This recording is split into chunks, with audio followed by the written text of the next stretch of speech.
Dear student, आज की class में हम वोल्टेज डिवाइडर फार्मूला और करंट डिवाइडर फार्मूला पढ़ेंगे। देखिए, ये जो है बहुत यूजफुल टेक्निक्स है। वोल्टेज डिवाइडर फार्मूला जो होता है वो हम सीरीज सर्किट में यूज करते हैं। It is useful in series circuit. यहाँ पे एक सीरीज सर्किट दिया हुआ है। देखिए, R1, R2, R3 ये सीरीज में कनेक्ट हुए हैं और इनको एक बैटरी लगाई हुई है V वोल्टेज की। तो ये वोल्टेज इन तीनों रजिस्टर को डिवाइड होकर मिलेगा। लेट यहाँ पे हमने लिखा R1 का जो वोल्टेज V1 है, R2 का V2 है, R3 का V3 है।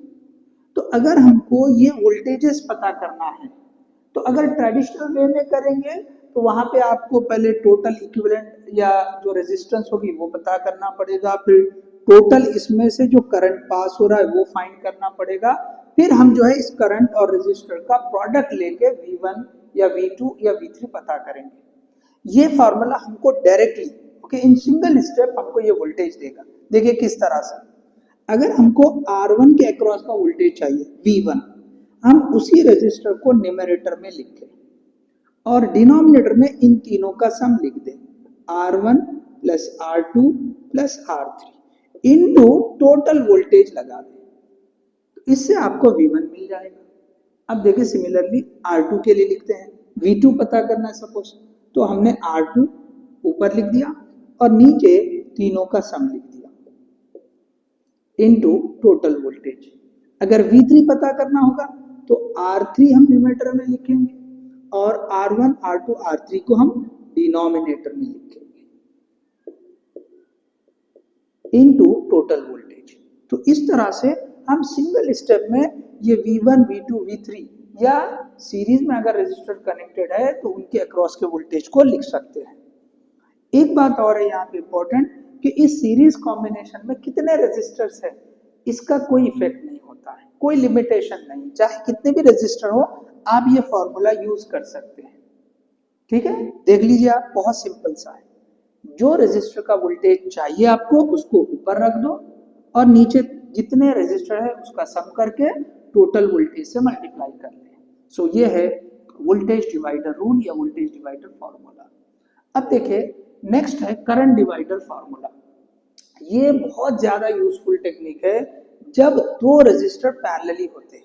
यहाँ पे एक लिमिटेशन आ गई, देखिए, when two resistors are connected in parallel, यहाँ पे कितने भी रेजिस्टर कनेक्टेड रहेंगे पैरेलल वहां ये यूजफुल नहीं होगा।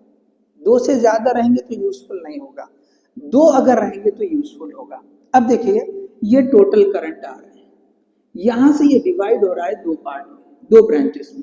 तो I1 और I2 ये जो ब्रांच करंट्स है इनको हम सिंगल स्टेप में, जैसे यहाँ वोल्टेज के लिए बताया वैसा इसको भी हम फाइंड कर सकते हैं। लेकिन यहाँ पे कितने भी रजिस्टर सीरीज कॉम्बिनेशन में रह सकते हैं, लेकिन यहाँ पे लिमिटेशन है कि हम सिर्फ दो ही यूज करेंगे। चलिए हम फॉर्मूला लिखते हैं। अगर हमको I1 लिखना है, I1 करंट ब्रांच 1 का या जो R1 से फ्लो हो रहा है, तो सिंपली जो ब्रांच करंट लिख रहे हैं उसके अपोजिट की, यहाँ पे उल्टा है, अपोजिट वाली रेजिस्टेंस ऊपर लिखेंगे, नीचे दोनों का सम करेंगे इनटू टोटल करंट आई। फर्क क्या है यहाँ पे कि हम अपोजिट वाली रेजिस्टर को ऊपर लिखेंगे। ठीक है, चले I2 भी लिख दें। I2 इज इक्वल टू, ये I2 लिखना तो इसके अपोजिट वाली R1 divide by R1 plus R2 into total current. तो इस तरह से देखिए ये जो है करंट डिवाइडर फार्मूला आ गया। तो जब भी दो रेजिस्टर पैरेलली कनेक्टेड है और टोटल करंट अगर हमें पता है, या हम बहुत आसानी से अगर पता कर सकते हैं, तो हम उनके ब्रांच करंट को करंट डिवाइडर रूल को यूज करते हुए हम फाइंड आउट कर सकते हैं। So this is very simple okay and easy technique.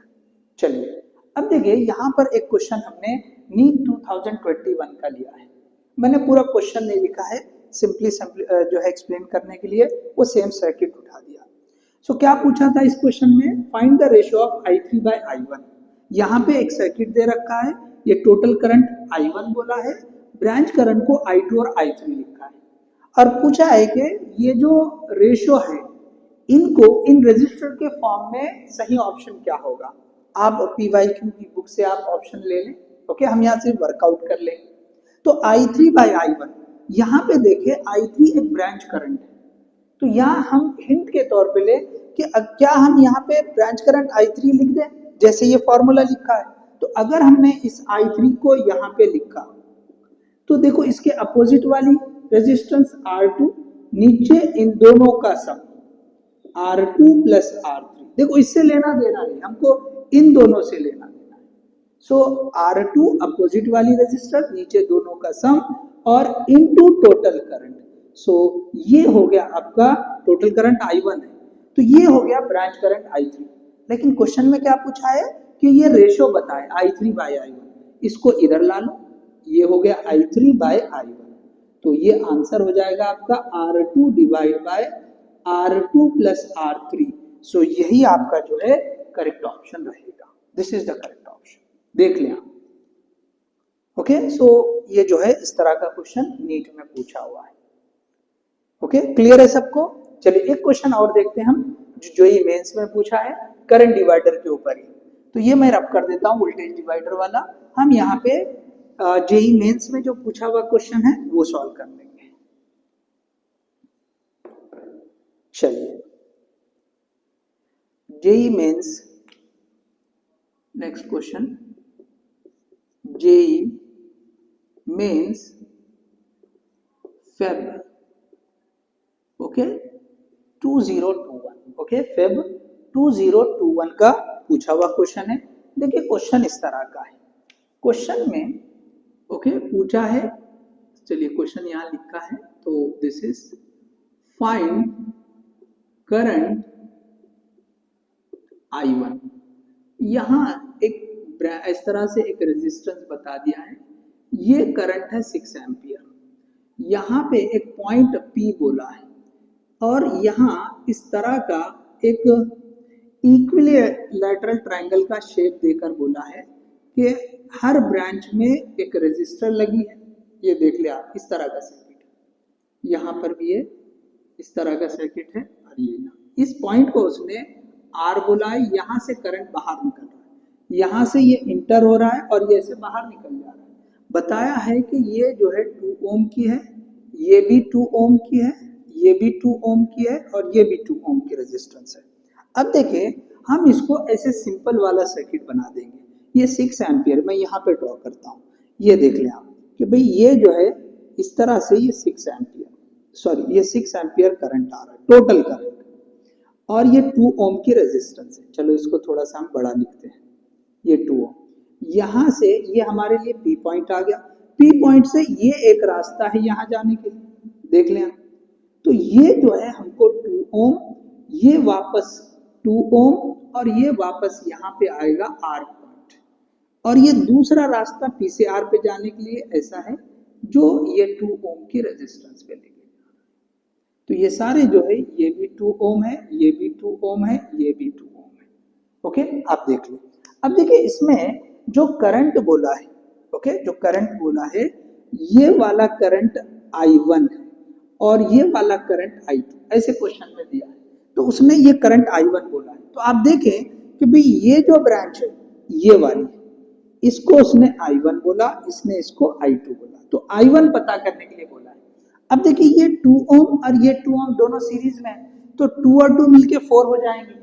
तो अगर मैं इसको सिंपली एक सिंगल में कन्वर्ट कर दूं, ठीक है ना, ये 2 ड्रॉ करने के बजाय आपको एकदम आसान लगेगा, तो इसको हमने क्या किया, इस तरह से लिख दिया कि ये 4 ओम की resistance, this is 4 ohm. Okay अब देख लीजिए यहाँ पे टोटल करंट है और ये 2 ब्रांच करंट्स पता कर सकते हैं हम, 2 रेजिस्टर पैरेलली कनेक्टेड है। तो यहाँ पर हम जो है करंट डिवाइडर रूल, तो लिखे आप using CDR, okay using CDR, तो आप क्या करें, करंट डिवाइडर रूल हमने शॉर्ट में लिखा, I1 पता करना है तो लिख लो, this I1 is equal to opposite branch 2, okay same ये 2 + 4 सम कर दें इनटू टोटल करंट 6, तो आप देख ले 2/6 × 6 ये कैंसिल हो जाएगा, आंसर आएगा 2 एम्पियर।